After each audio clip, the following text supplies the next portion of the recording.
Side खबरों के लिए सब्सक्राइब करें फ्लेम मीडिया और उसके बाद बेल आइकन को प्रेस करें ताकि सबसे पहले आपको मिले एक्सक्लूसिव खबरें।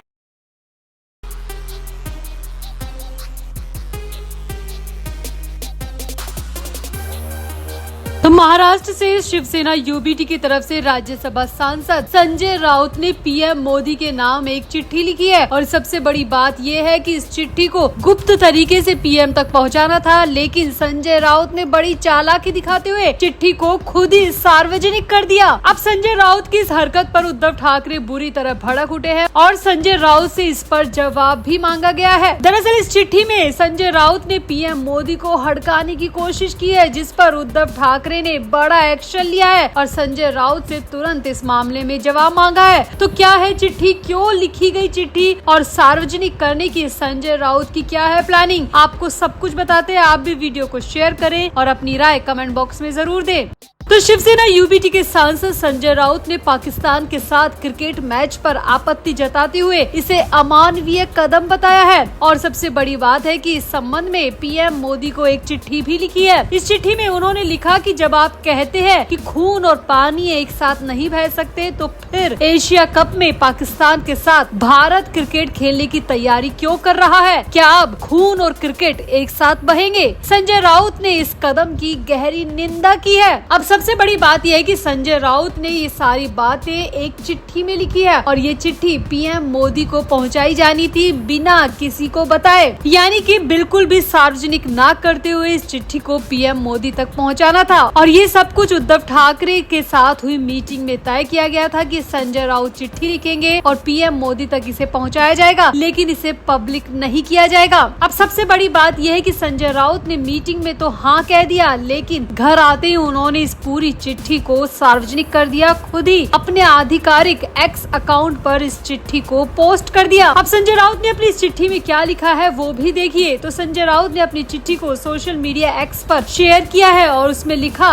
माननीय प्रधानमंत्री जी, पहलगाम हमले में मारे गए भारतीयों का खून अभी तक सूखा नहीं है और उनके परिवारों के आंसू अभी तक थमे नहीं है, फिर भी पाकिस्तान के साथ क्रिकेट मैच क्यों खेला जा रहा है? संजय राउत ने अपनी चिट्ठी में आगे लिखा कि ऐसी खबर है कि केंद्रीय खेल मंत्रालय ने एशिया कप क्रिकेट टूर्नामेंट में भारत पाकिस्तान मैच को ग्रीन फ्लैग दे दिया है। देश के लोगों के लिए ये बेहद दुखद खबर है। ये स्पष्ट है कि प्रधानमंत्री और गृह मंत्रालय की सहमति के बिना ये संभव नहीं हो सकता। यानी कि यहाँ पर संजय राउत ने सीधे सीधे प्रधानमंत्री पर सवाल उठा दिए। संजय राउत ने इस अपनी बड़ी सी चिट्ठी में कुछ पॉइंट्स में आगे लिखा, जिसमें लिखा कि आप कहते हैं कि पाकिस्तान के खिलाफ ऑपरेशन सिंदूर खत्म नहीं हुआ है। अगर संघर्ष अभी भी जारी है तो हम पाकिस्तान के साथ क्रिकेट कैसे खेल सकते हैं? राउत ने आगे लिखा कि पहलगाम हमला एक पाकिस्तानी समूह द्वारा किया गया हमला था, जिसमें 26 महिलाओं के सिंदूर मिटा दिए गए थे। क्या आपने उन माताओं बहनों की भावनाओं पर विचार नहीं किया?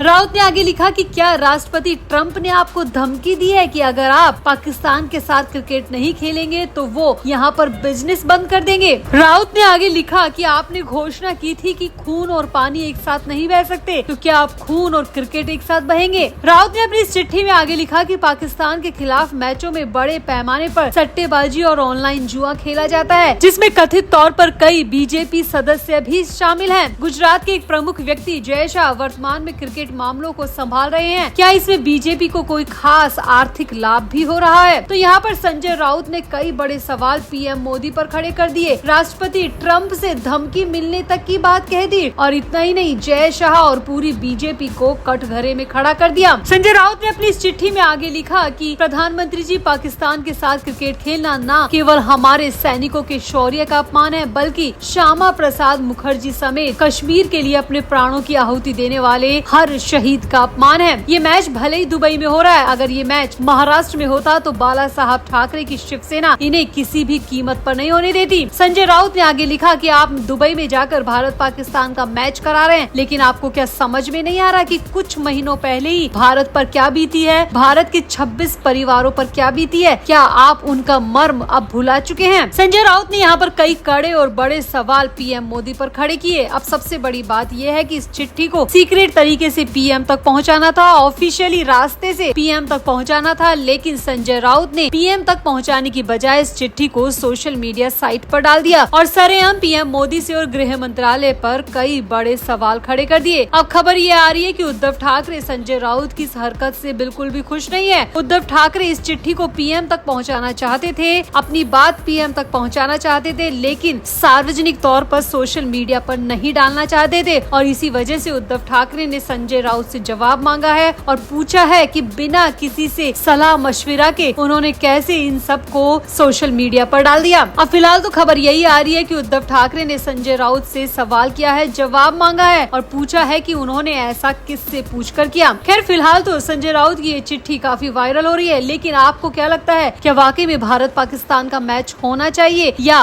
वाकई में खून और क्रिकेट भी एक साथ नहीं बह सकता? आपकी क्या राय है? आप भी अपनी राय कमेंट बॉक्स में जरूर दें और वीडियो को भी शेयर करें।